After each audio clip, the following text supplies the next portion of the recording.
David here with Dr. Kody, luckily today. So our chiropractor of choice, where we send all our clients and our teammates, including ourselves, for preventative maintenance and sometimes things that we did to ourselves that we get our Cody's help.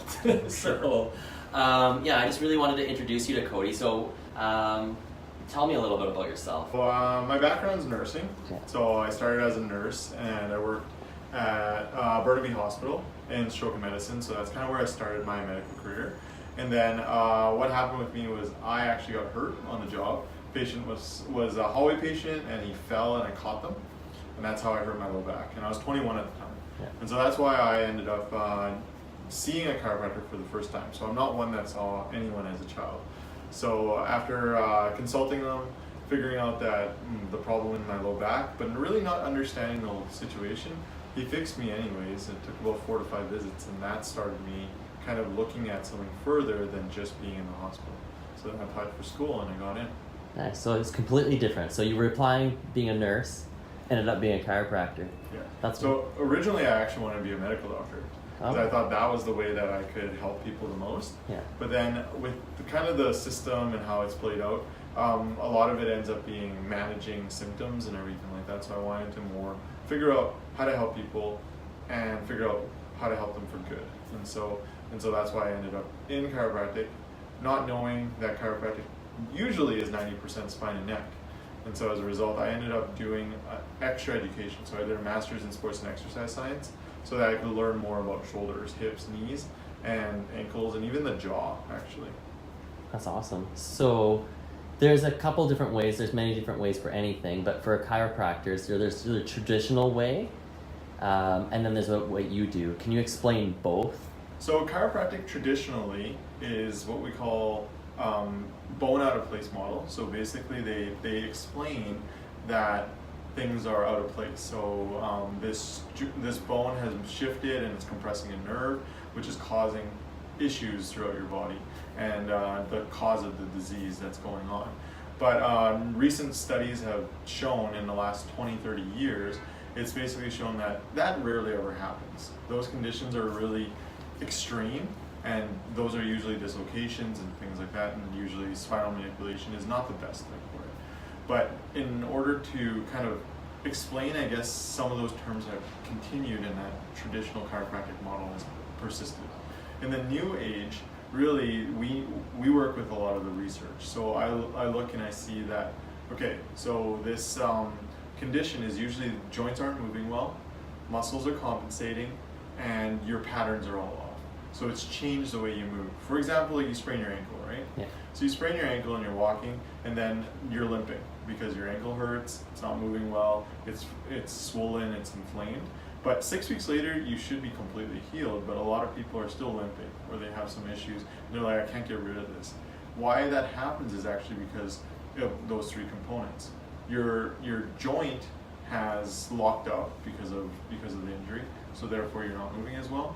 And so you got to get that moving. The second piece is your muscles and all those things have all kind of compensated and kind of protected it.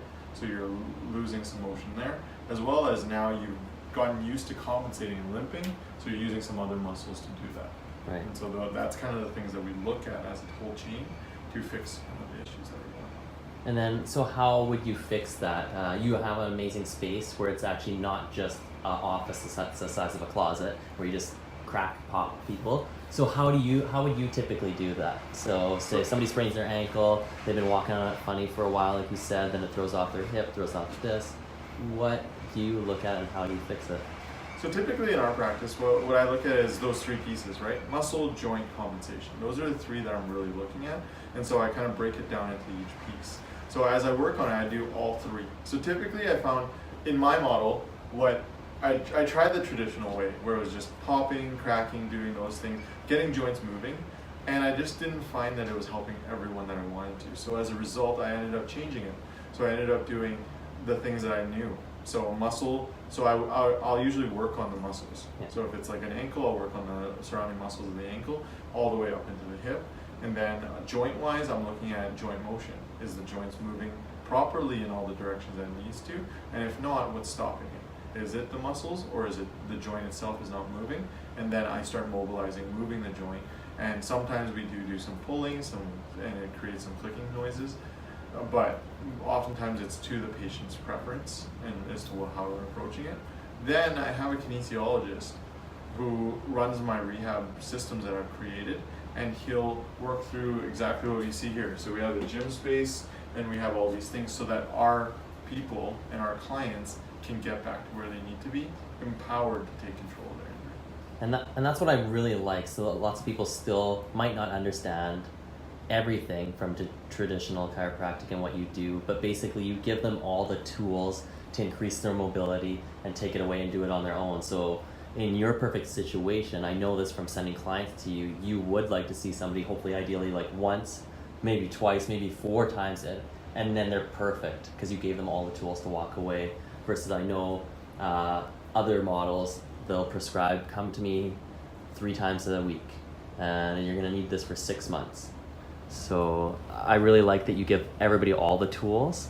Yeah, it's just amazing. So my goal really is to give my clients a choice. So it's not about I have to run a business and I have to keep you coming in 3-4 times or 3 times a week for however much time. Mine is really like based on your situation. What do you need to get you back on your feet to do what you want to do, and what are your goals for it? And that's where I'm working towards. So I give you all the tools, and you're empowered to do it. At the end of the day, it's your choice. But I give you the tools so that you can take control of your own injuries. And that's really the big piece that I do.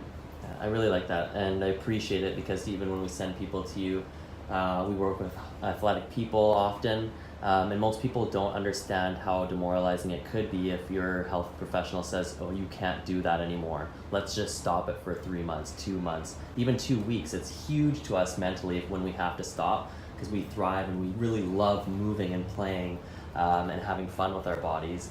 So I like that you give them the tools to do the little baby steps that they need to redo sometimes to increase their core mobility strength, and that they can still continue training and doing the things they love. Too often in life I feel that we don't get to do the things we really are passionate about, so I really respect and thank you for constantly educating people again. I don't think we're educated enough actually. And at the end of the day, I think movement is medicine. So a lot of the conditions that we experience physically is lack of motion, doing things repetitive, doing things too much, sitting at a desk, looking at your phone, doing these things. You're just doing those things constantly. And as a result, I think our technology has advanced faster than our bodies have in terms of evolution. So we're not built for all these things.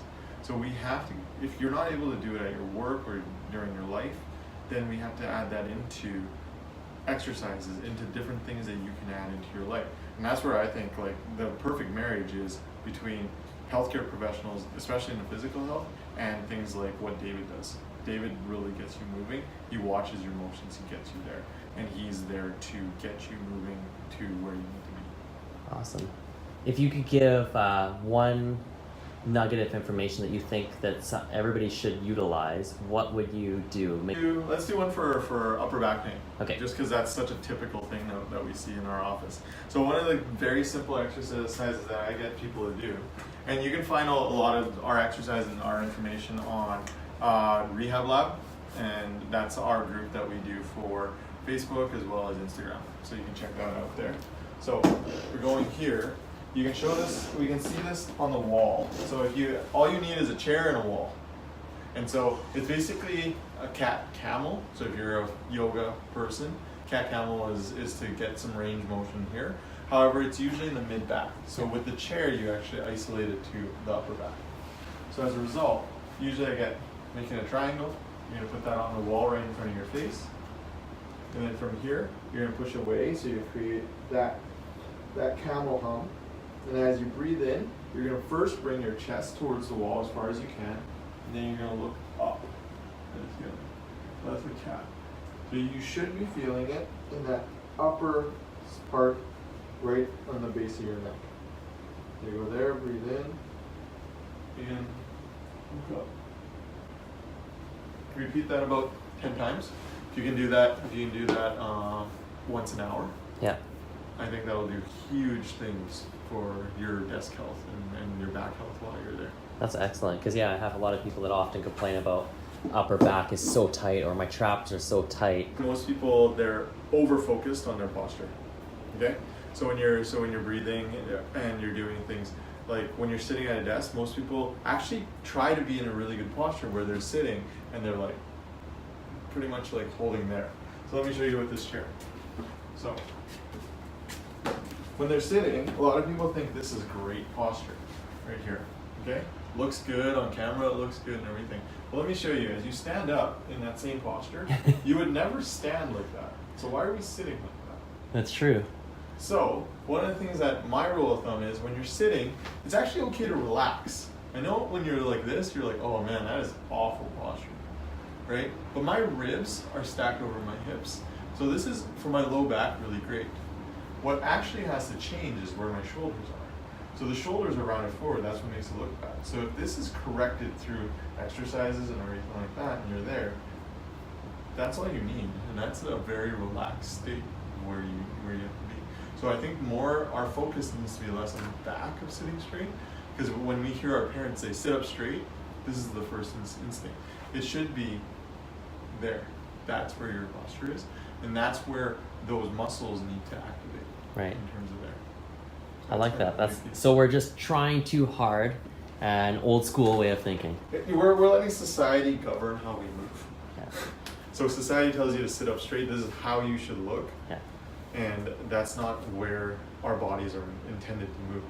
So as a result, we overcompensate for it. So I think with this, the overall is relax. Relax the back. The back really knows where it needs to be. Yeah. So if you're relaxed and you're sitting there, and it feels nice and you're not feeling pulling anywhere, it's probably the best place for you. Your shoulders are another piece though, because you're pulling forward. And we're just trying to be more aware of where gravity is putting force on us. At the end of the day, I think getting up every half an hour to an hour is probably the best medicine for you. Break those bad patterns of sitting for 8 hours a day. Yeah, excellent. Okay, so would you like to share anything that to the public that maybe most people don't know about you? Born and raised in Meadow Lake, Saskatchewan. Ah. Yeah, a town of 5,000. So I would have never guessed, because you seem really outgoing yourself, and I imagine maybe small town, not you don't have to interact with as many people as you do. I think it actually brings out that, because you have to work as a community. You're in a community, and everyone knows you. And I think that brings that piece. And so, town of 5,000, really everyone knows you, right? Especially when, for me, my parents own the Chinese restaurant in the whole town, so everybody knew us. So that's awesome. one of the pieces that we have. Cool. I really like that the community helped, because it definitely helps when we refer clients back and forth. The part that I really respect again and like is that you take the time to still fill your clients in and take the time to fill me in, because as a client it could be very overwhelming, the amount of knowledge, and what I can do is take that a step forward and just nicely message them even to see if they're doing their homework. And when they see me, I for sure know if they're doing their homework or not. Sure. But I like that you prescribe, okay, don't do this, or you could do this with them. It's insanely helpful. I've been with lots of other professionals where when I didn't know the proper chiro before, I would even struggle for them to give voice notes or anything, or phone me. So I had no information for what they would recommend as a health professional. So I really respect that. And I want to thank you for introducing me to your space and bringing me in.